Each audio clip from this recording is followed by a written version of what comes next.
Alright, this guy that's called sum of a sequence is an interesting one. We have a begin value, an end value, and a step. What we basically have to do is to generate a list and sum up all the integers.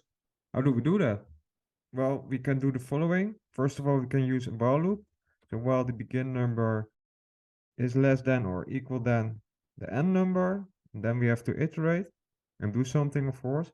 So the begin number should be added up with the step. And that will give us a list of integers from 1 till 5.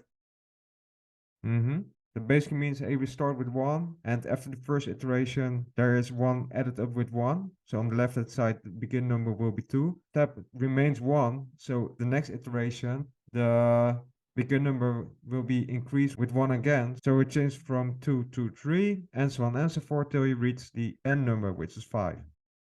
Let's sketch this in a variable. Sum of a sequence, for example, is equal to 0.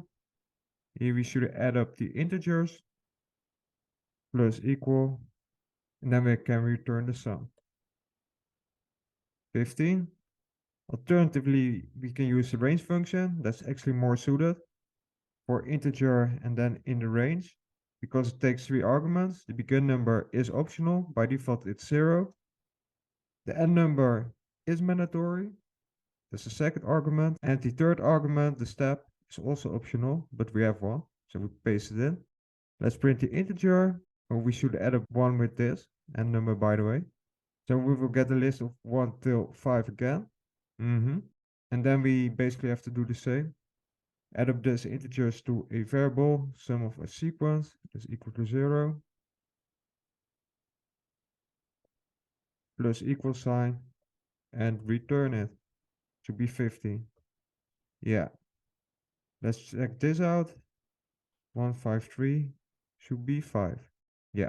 Okay, let's check it. Attempt. There we go. Works like a charm. Thank you for watching and hope to see you in another video. Ciao.